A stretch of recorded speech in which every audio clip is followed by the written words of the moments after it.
Okay, ons het nou gister gepraat so vinnig van groeperings.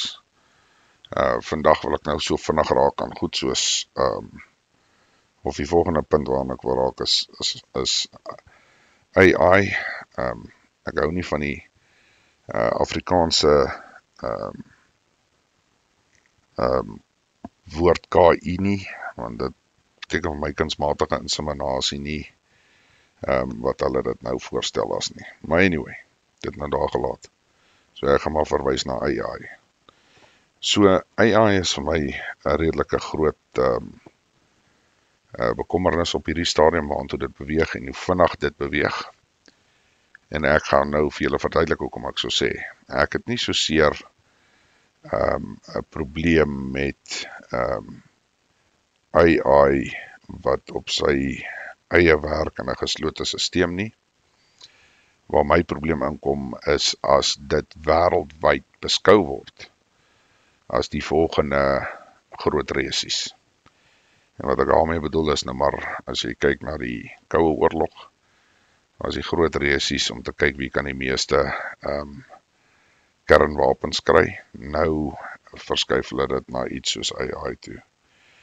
So nou moet 'n mens kan besef en pas op vir al die ouens wat die goeters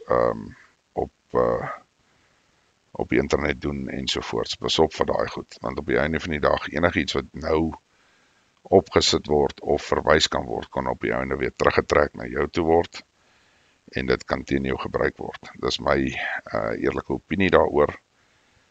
Ek is regtig is iets waarvoor ek glad nie 'n voorstander is nie.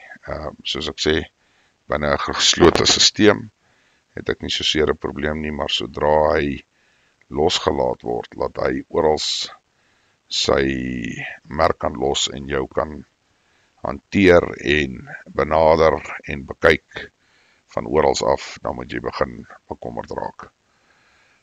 Mens moet ook besef, onthou hulle moet hierdie ding verkoop aan mense, wat mense dit gaan aanvaar, so dit word nou maar uitgerol om op die einde van die dag te sê, ja, maar dit gaan jou lewe gemakliker maak, dit gaan sorg dat jy nie meer hoef te bekommer oor hierdie tipe goed en daai tipe goed, en dit gaan dalk medies help, en mense wat siek word, wat dalk goede het, soos kanker, kan hulle nou uitsort, en ek weet nie wat so goed alles nie. Maar die groot ding wat ons wel moet besef is, dat op die einde van die dag, hierdie goeters is bepalend en kan veroorsaak dat ons baie vinnig en baie groot moeilikheid kan kom, veral as die goed losgelaat word, veral op die Internet of Things, so mense dit so kan sê. Dit is maar net my opinie, en is 'n redelike groot bekommernis wat ek het. So mense, eerste of derde keuse wat jy het, jy moet maar besluit, gaan jy die goed begin gebruik of gaan jy nie. Hulle gaan alle besighede begin stoot daai kant toe, of jy nou in die privaat sektor is, of in mynbou, of in met die regering werk, het maak nie regtig saak nie. Hierdie ding gaan nou gedruk word op alle terreine, en maak seker, dat jy dan nou maar jou keuse daar maak.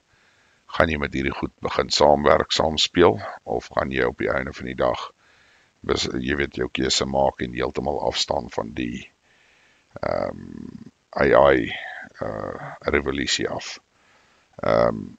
Ek weet, soos wat ek nou al voorheen gesê het, julle moet verstaan, ek het nie so seer 'n probleem met AI in homself nie, maar binne 'n geslote stelsel. Dis waar die groot ding vir my gaan. En op hierdie stadium kan ek nou vir jou sê, as gevolg van die druk wat daar is, die wedloop wat nou begin is, gaan hulle so gou as moontlik hierdie ding oopmaak en hy gaan wêreldwyd gaan. En dan is waar die probleem inkom. So mense, weer 'n keer, dis 'n waarskuwing van my kant af op 'n persoonlike vlak. Ek gaan dalk in die volgende video, voordat ek die AI los, gaan ek dalk 'n bietjie verder uitbrei op dit. Wat dan nou weer aansluit by goed so smart cities en hierdie 15-minute cities en jy weet, jou smart karre en al daai tipe goeders. So ek gaan dalk 'n bietjie verder uitbrei net op dit, dat 'n mens kan verstaan waar lê die bekommernis op die einde van die dag. Dankie julle.